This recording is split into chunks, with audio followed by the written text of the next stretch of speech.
Hi everyone. So today we wanted to introduce you to Kim Morgan's Zones of Exploration. So you can find these in this book here, The Coach's Survival Guide. It's not listed in her book as a coaching model, but I think that you could look at it in the light of a coaching model. We're also sharing it with you today really as an opportunity to build out your coaching question bank. So Zoe and I are going to take you through the 8 zones of exploration, one at a time, giving you questions to use in each area really. So let's start with the first one. Yeah, so the first zone that Kim refers to is the beginnings zone. And I think when you're coming at this from building a question bank, you're asking questions around, so what triggered this? What started this off for you? How did you become aware that this was a problem for you? So you're helping your client to really understand the beginning of the change that they want to make and some of the circumstances that were surrounding that. Yeah. So once you've started to unpick the challenge that your client is facing, you might then choose to move into what we call or what Kim calls the assumption zone. So that's where you're starting to explore beliefs, which is the bit that coaches really love to work in because it's the kind of transformational area.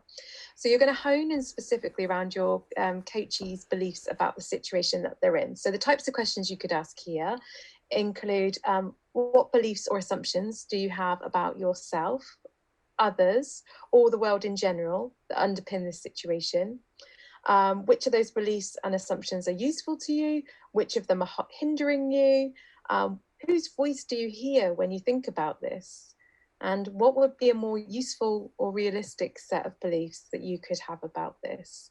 So if you're not sure where to begin with your questions, this gives you a really good place to start. Yeah, nice. And then you'd move through that assumption zone into the impact zone, where you'd basically be exploring the impact of the challenge. So, what does this behavior or situation cost you? So, how might this situation or behavior be holding you back? If you continue to hold on to, or stay in this situation, what is it going to cost you in the future?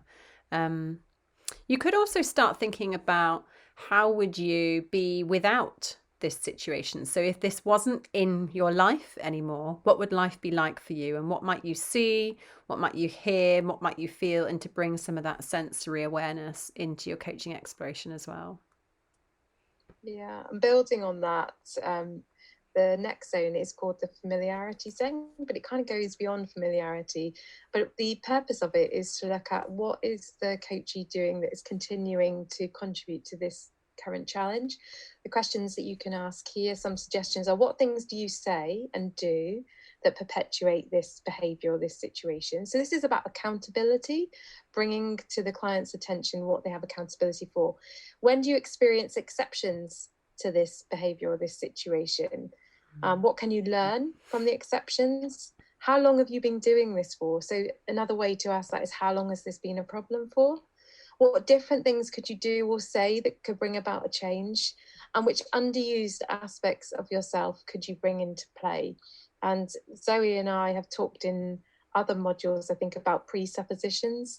And so that last question is a clear example of a presupposition, which is kind of suggesting to the client that there are some helpful aspects of themselves that they're underusing at the moment. Yeah, and then obstacles and strength zone is next. So this is where you might start to tap into those clients' resources. So what matters most to you about this particular problem? What do you like when you're at your best? You know, what skills and strengths are you using or not using right now that would be helpful? Are there any internal or external obstacles preventing you from being able to use those strengths or being able to, make those changes? And how have you succeeded previously? You know, is there a problem or a situation that's been similar to this that you've encountered before? And what skills and strengths have you used to be able to overcome that? And again, as Joe alluded to back then, you know, how have you previously succeeded at this? You're suggesting to the client, you have succeeded at this before and you can do so again. So those are really nice resourcing questions that you can use. And building on that resourcing then is looking at new behaviours. So the new behaviours zone is about exploring how your client can experiment with some new behaviours. So in doing that is, so how can your clients safely practice making a change?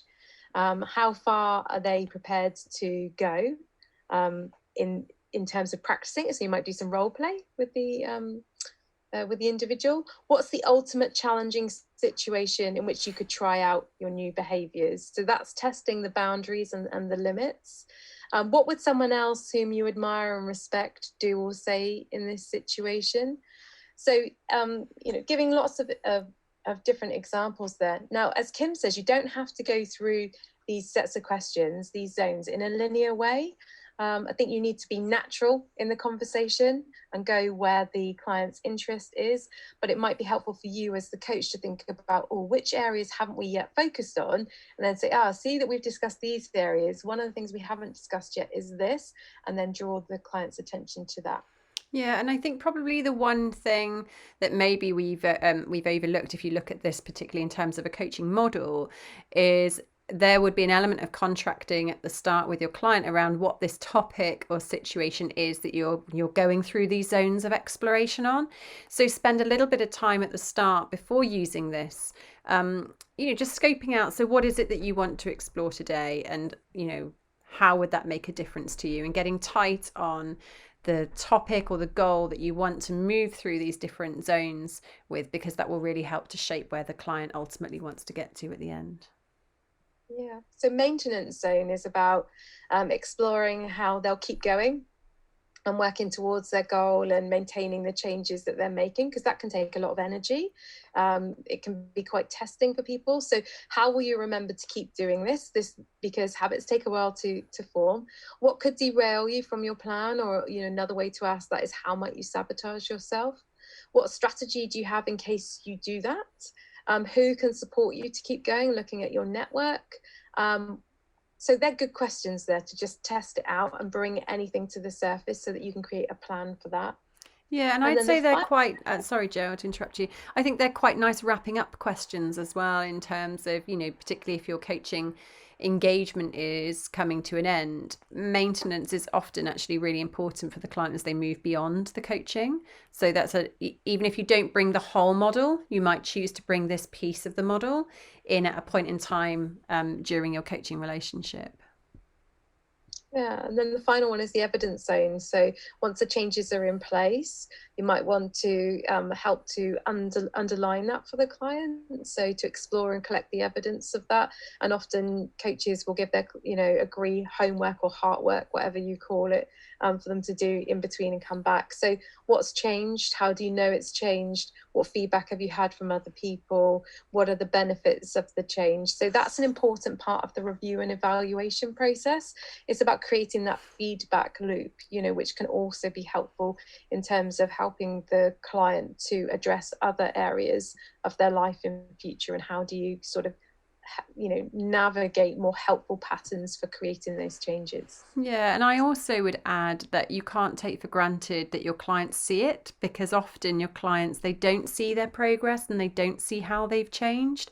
So that particular zone is a really important part of helping the client to really see, but also celebrate the journey that they've been on, the changes that they've made.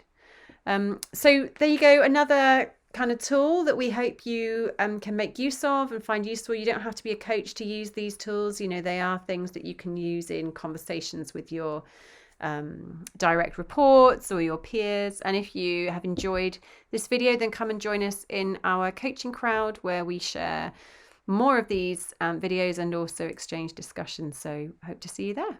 Take care. Bye.